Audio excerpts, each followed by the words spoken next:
Atenção, atenção, olha só, acaba de sair essa informação, a pior, eu disse, a pior notícia para o Bolsonaro. É isso mesmo, gente. Já decretada a prisão, é isso mesmo? Vou trazer para vocês aqui agora. Saiu o relatório da PF, já está sendo encaminhado para o STF. Mas aí, o que diz esse relatório? O que falta agora? Como fica a situação do ex-presidente Jair Bolsonaro em relação a tudo isso que está acontecendo? Acabou de sair e eu vou compartilhar com vocês aqui em detalhes. Separei aqui algumas matérias e eu vou compartilhar tudo com vocês aqui. Apertem os cintos, porque realmente é uma notícia de última hora, notícia importante para que você possa saber o que de fato está acontecendo. Saiu o resultado, saiu o relatório. E agora, gente, se prepare. Eu vou trazer para vocês aqui o que falta, como vai acontecer daqui para frente. Mas antes, você sabe, aqui embaixo é o seu espaço para você fazer o seu comentário. Aqui embaixo é o seu comentário, é o seu espaço. Eu trago a informação e você pode dar a sua opinião aqui embaixo. É um espaço democrático para você. Esmaga o dedo no like, assim você ajuda a gente aqui no canal, dá essa força para a gente aqui no canal, pelo menos uns 15 mil likes para o canal, para a nossa atividade aqui de informação, conteúdo informativo para você. Então, deixa esse like. E se você não se inscreveu no canal ainda e me achou por acaso, não foi por acaso, é porque você tem que se inscrever aqui embaixo, tem um botão para você se inscrever no canal, e aí você recebe diariamente as notícias de última hora, notícias importantes. Antes de eu colocar um vídeo aqui, um vídeo extremamente importante, ou melhor, eu vou colocar primeiro o vídeo, depois eu vou colocar as matérias, porque o vídeo eu acho que vai trazer maior clareza para vocês do que de fato está acontecendo. Deixa eu separar aqui para vocês, eu acho que é esse aqui, um vídeo extremamente importante. Está aqui, olha. Separei para vocês, agora vem comigo, aperte os cintos, porque vamos mergulhar nessa informação que acaba de sair. Jair Bolsonaro e mais 35 pessoas, então. A Janaína trouxe informações sobre esse indiciamento do Jair Bolsonaro por tentativa de golpe de Estado, crime de abolição violenta do Estado Democrático de Direito e organização criminosa. Você tem mais informações? Exatamente, né? São essas três, o indiciamento... Vamos acompanhar na íntegra aqui, a reportagem na íntegra da Jovem Pan. Vamos ver. Nessas três condutas, além de Jair Bolsonaro, entraram nesse indiciamento também o ex-general da reserva, né, do Exército, Braga Neto, que foi ministro da Casa Civil e foi candidato a vice de Bolsonaro em 22, o general da reserva Augusto Heleno, que foi ministro do Gabinete de Segurança, do GSI, o policial federal Alexandre Ramagem, que concorreu, inclusive, né, no Rio de Janeiro agora, que foi diretor da ABIN, no governo Bolsonaro, e Valdemar da Costa Neto, que é o presidente do PL. Eles estão nesse indiciamento e na nota que a Polícia Federal emitiu agora, ela diz o seguinte, que esse relatório final foi encaminhado, né, ao Supremo e que com as provas foi possível fazer a individualização das condutas e a constatação da existência, dos seguintes grupos, ou seja, eles dizem o seguinte, que eles se dividiram em tarefas para elaborar esse golpe. E aí tinha um núcleo responsável pela desinformação e ataque ao sistema eleitoral, o outro núcleo responsável por incitar militares a aderirem ao golpe de Estado, um núcleo jurídico, um núcleo operacional de apoio às ações golpistas, um núcleo de inteligência paralela e um núcleo operacional para cumprimento de medidas coercitivas. Então, de acordo, aí agora a doutora Eliane pode nos explicar aí, porque o que eles dizem é o seguinte, porque eu acho que o mais difícil é você fazer essa individualização das condutas, né? A nota da Polícia Federal diz que no inquérito completo que eles entregaram agora ao Supremo, não é aquele que nós tivemos acesso anteontem, sim, que agora tem aquelas pontas estariam amarradas, dá para fazer essa individualização e por isso pediram o indiciamento. Veja bem, quando a gente denuncia alguém, faz a denúncia, obrigatoriamente você tem que individualizar e contextualizar qual é a ação de cada denunciado, que aí reside a possibilidade de defesa. Né? Agora vamos ouvir essa especialista aqui justamente nesse tema, é muito importante, porque ela vai trazer agora a questão técnicas. Não pode jogar no ar assim, todos participaram. Então, essa individualização é assim, quais os atos que foram imprescindíveis para que houvesse o cometimento do crime. Daquela pessoa. Daquela pessoa. Do Jair Bolsonaro, Isso, do Braga Neto. Cada um tem que dizer, porque senão fica... Sim, tem que individualizar cada conduta. Então, assim, o fato dele ter, por exemplo, deles terem ido ao encalço lá no apartamento do Alexandre de Moraes. Você está falando de um ato que ocorreu. O fato dele parar para tomar um refrigerante não é relevante. O fato de alguém que deu refrigerante para ele no meio desse caminho também não é relevante. Então, a gente distingue os atos, individualiza cada conduta criminosa e tem que colocar na denúncia qual é essa conduta criminosa, né, para que se possa imputar uma pena. Então, nesse momento, o que eles devem... quer dizer, nós estávamos falando dessa segunda, entre aspas, delação premiada do CID, é exatamente nesse contexto que será validada a delação premiada, mais os novos fatos, mais os indiciamentos que acontecerão de acordo com essa delação, se for ok, e aí o final do inquérito com denúncia e, com certeza, prisões. Até agregando mais informações a essas que Janaína e Ellen trouxe para a gente sobre esses indiciamentos, a Ellen estava falando sobre a individualização nos núcleos de tarefas, né, por divisão de tarefas, o que permitiu esse processo de individualização de condutas e constatação da existência desses grupos. São eles, agora em detalhes para você que nos acompanha, núcleo de desinformação e de ataques ao sistema eleitoral, e aí eu vou aqui cogitar uma possibilidade, a gente não está com esse relatório completo em mãos, talvez seria nesse núcleo que estaria inserido o ex-presidente Jair Bolsonaro e talvez até o próprio Valdemar da Costa Neto, não sei, a gente precisa ter acesso a esse documento completo para ter certeza, que é esse núcleo de desinformação e ataques ao sistema eleitoral.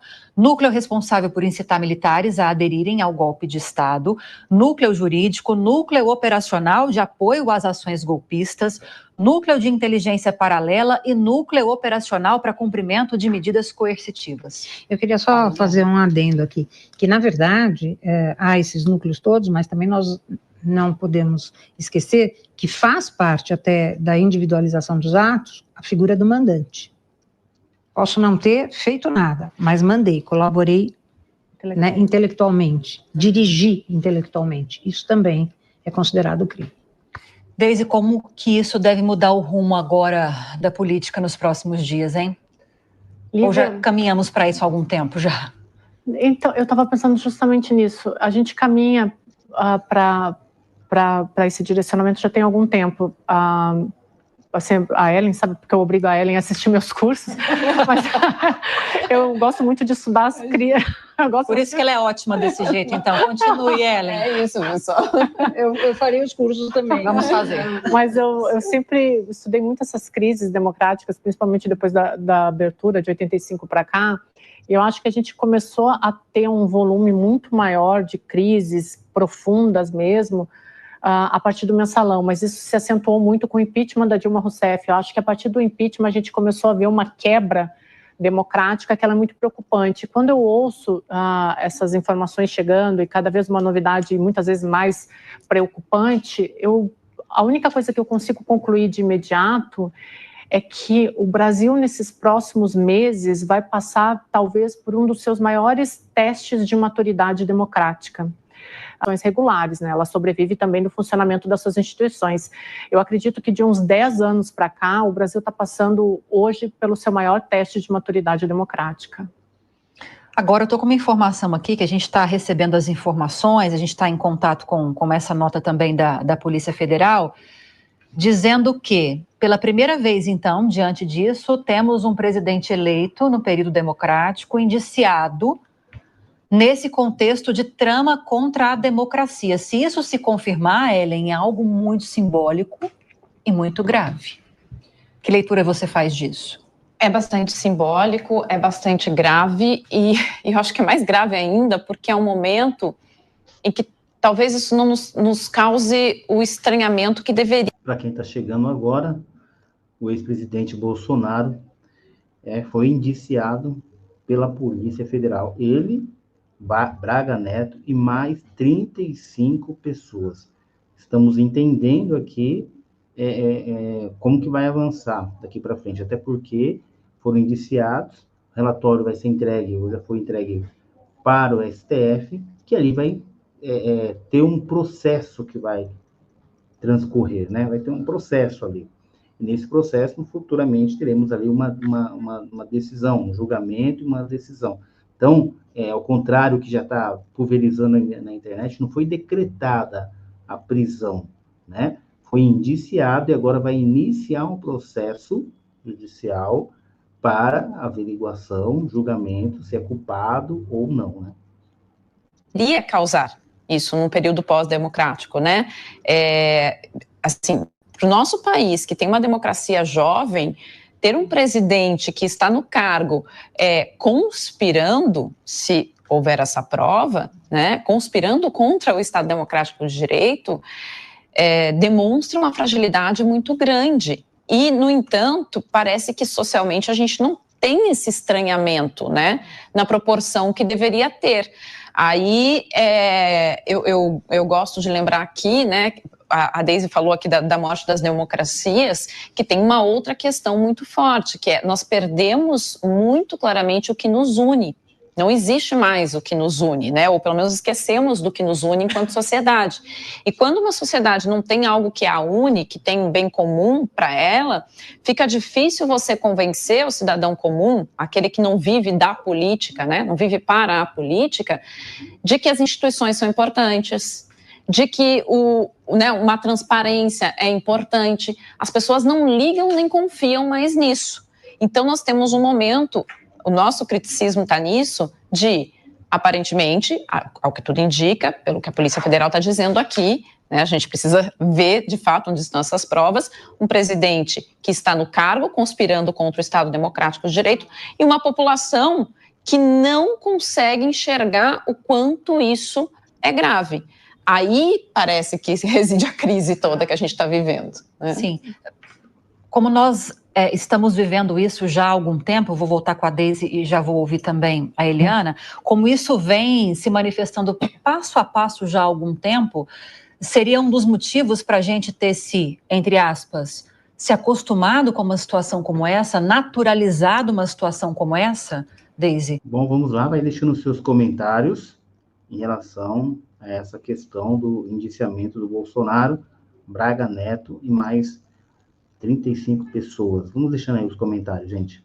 Eu acredito ou que teria sim, outros elementos? Eu acho que a polarização política, tem vários elementos, mas a polarização política, a gente passou a ver quem pensa diferente, e isso é histórico na política, na história mundial da política, né? O inimigo é alguém que você combate. A gente começou a ver o inimigo, aquele que pensa diferente, como alguém que você aniquila. E aí some-se a isso, essa proliferação das teorias da conspiração que a gente falou aqui num determinado momento do programa, onde as pessoas elas acham que tudo tem um elemento subjetivo, tudo tem uma informação a ser questionada, a gente começou a duvidar de tudo e de todos. Então, assim, a verdade, ela passou a ser uma questão de agenda política, né? Tem um senador americano, Daniel Moynihan, que ele fala que todo mundo pode ter a sua questão, a sua verdade, mas nem todo mundo pode ter sua base de fatos, não é um fato. A gente está aqui no linha de frente, na minha cabeça eu não posso pensar que eu estou em casa, a Ellen pensar que está na escola da Tarsila ou sei lá o quê. Existe um fato, e as pessoas, cada uma, através dessas teorias da conspiração, elas começaram, cada uma a formular a sua base de fatos, a verdade começou a virar uma questão de agenda política, por isso que a gente fala da morte da verdade. Então, eu acho que tem várias questões também subjetivas no meio disso tudo, né? Essas teorias da conspiração, a disseminação de fake news, tudo isso acabou trazendo a gente para onde a gente está. Com a questão das redes sociais, de não ter nenhum cerceamento, eu não gosto da palavra cerceamento, mas de não ter um agendamento nas redes sociais, isso acabou se proliferando de forma muito forte, chegou nesse ponto da polarização, onde o outro é alguém a ser eliminado. Então, não é a Ariane pensa diferente de mim, ok, vamos debater. Não, ela não merece estar aqui, ela tem que ser completamente retirada do ambiente. Então, eu acho que isso acabou fazendo com que a gente chegasse no momento que a gente chegou, né? Essa polarização política, que eu acredito realmente que em 2026 vai ser pior ainda. Vamos confirmar a página em que nós estamos, então. Eliana. Sim. PF indiciou Jair Bolsonaro e mais 35 por abolição do Estado Democrático de Direito, tentativa de golpe de Estado e organização criminosa. Isso. O próximo passo seria o oferecimento da denúncia pela Procuradoria-Geral da República. Veja bem, se eles já estão indiciados, é sinal que, quer dizer, já essa notícia, né, fim do inquérito policial, há um indiciamento das pessoas, e esse indiciamento já provoca e desencadeia, a menos que o Ministério Público Federal queira novas provas, não esteja convencido, isso já gera uma denúncia em relação a todas essas pessoas indiciadas. Agora, eu queria pontuar uma coisa aqui que para mim é fundamental. A prova destes crimes, a prova destes indiciamentos... Então, aqui, gente, importante, hein? Agora, o próximo passo seria o oferecimento da denúncia pelo Ministério Público Federal, que isso deve acontecer, e agora ele vai falar da questão das provas. Então, houve indiciamento, agora o Ministério Público Federal vai ser acionado para oferecimento da denúncia. Para que essas pessoas sejam responsabilizadas, tem que ser perfeita. Perfeita. Porque em processo a gente faz o seguinte, você indicia, você faz a ação penal e ao final você pode ser absolvido. Aqui nós estamos falando de nação, nós estamos falando de Brasil, e nós estamos falando até de possíveis, como vocês duas colocaram, né, haverá aí uma desgraça geral se polarizar essa situação para tudo quanto é lado. Então, esta prova tem que ser perfeita e acabada, para que haja uma solução direta na ação penal, condenação. Não dá para ficar brincando e falar assim, vamos ver na ação penal agora se dá para condenar ou se dá para absolver. Não é nada disso. Por outro lado, essa prova perfeita tem que ser transparente. O Brasil tem que acompanhar esta prova. O Brasil tem que saber quais foram as provas colocadas. E, por terceiro, responsabilidade de quem processa e responsabilidade da imprensa ao acompanhar esta prova. Tem que ser aberto. Todos nós temos o direito de saber o que acontece, porque, como disse bem a Ellen, se um presidente fez isso no exercício, nós estamos realmente num momento lamentável. Como eu já venho repetindo há muito tempo, aqui e em outros lugares, né? O momento do Brasil é lamentável. Agora, Eliana, o papel da Procuradoria-Geral da República é justamente esse que você citou, né? Averiguar se nesse relatório extenso entregue pela Polícia Federal há muito mais do que indícios, provas concretas de que esses crimes realmente teriam acontecido. Se não, pedir mais diligências, pedir mais informações. Sim, porque veja, na hora que o Ministério Público denuncia, para ele, a prova está pronta. Então, ele pode... Então, veja, não houve ainda denúncia. O que tem é o indiciamento, a parte policial se encerra com o relatório. Agora, a Procuradoria-Geral da República vai analisar, o Ministério Público vai analisar, para verificar se precisa de novas provas, nova diligência, aí sim fará a denúncia. Fazendo a denúncia, aí está constituída aí a ação penal, e aí, gente, provas, nada de provas, vai ouvir e até o momento do julgamento. Pedir agora, pode pedir prazo, pode pedir para refazer toda a prova, do jeito que ele quiser. É um direito do Procurador de Justiça, do Procurador da República ou do Promotor de Justiça. Isso é básico, isso está na lei. Fora isso, não se pode falar em um processo penal capenga. Vamos lá para frente, a gente faz a prova, ou então sair condenando todo mundo sem o devido processo legal e sem as provas necessárias. Por isso que eu acho fundamental o papel da imprensa nesse momento, acho fundamental a transparência de quem irá processar, né? E a transparência da Polícia Federal e as provas colocadas para toda a população brasileira. É isso. Até porque, Deise, nessa fase de oferecimento, não é da denúncia ainda, nessa fase de indiciamento, esses indícios foram muito explorados pela imprensa. Então, esse próximo passo importante, que é a existência de provas concretas para embasarem esses indícios, isso precisa também ser bastante amplamente divulgado. É o que a doutora Eliana estava falando aqui, né? Essa questão, a imprensa tem que divulgar, obviamente, isso é fundamental para a questão da transparência, mas quem está julgando não pode se deixar influenciar pela pressão midiática ou pela pressão popular, né?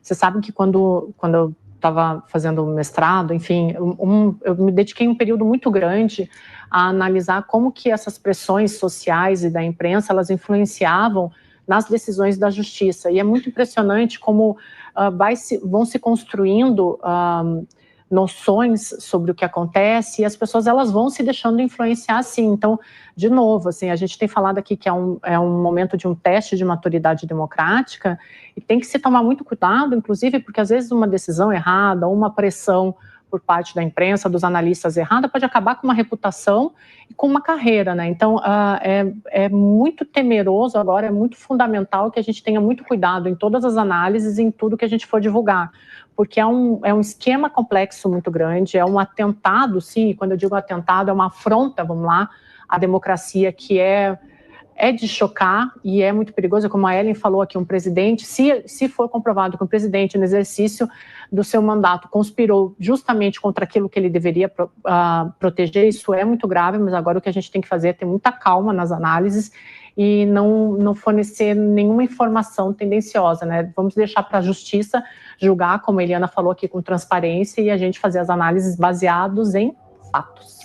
Ellen, avançando esse processo todo, como a gente está falando aqui, indiciamento, oferecimento de denúncia, o processo, o fato de o STF eventualmente acolher essa denúncia e tornar esses investigados, indiciados em réus, e lá na frente condenados. Ou seja, chegarmos numa situação de que realmente existia um plano de golpe, de que realmente tentaram assassinar autoridades, houve sim uma tentativa de ruptura institucional e de golpe de Estado aqui no Brasil. Você acredita que isso deva mudar a forma com que nós, sociedade, encaramos o exercício dos cargos públicos, a própria justiça também, mudança no regramento jurídico, ou nada deve mudar? Eu acho difícil, Lívia, acho bastante difícil. Eu mencionei aqui uma vez o historiador James Hunter, né, que fala sobre essa questão do... É isso, gente. Bastante extensa, mas eu acredito que deu para entender, né? Tem outros aqui, só para a gente poder encerrar, tem outros veículos de comunicação também que estão já ventilando essa notícia. Por exemplo, aqui, olha, o Metrópole já diz Bolsonaro quebra o silêncio após ser indiciado, né? Então, de fato, aconteceu o indiciamento, tá aí a matéria, tem mais aqui também, olha, eu vou colocar uma outra aqui também, deixa eu ver aqui, indiciado, tem vários aqui, gente, ó, mas eu acho que o mais importante já foi, deu para a gente entender aí o que de fato está acontecendo. Vou encerrando aqui, deixe seu comentário, é muito importante aqui, esmaga o dedo no like, vamos continuar aqui analisando e vendo aí cenas dos próximos capítulos. Até mais, tchau.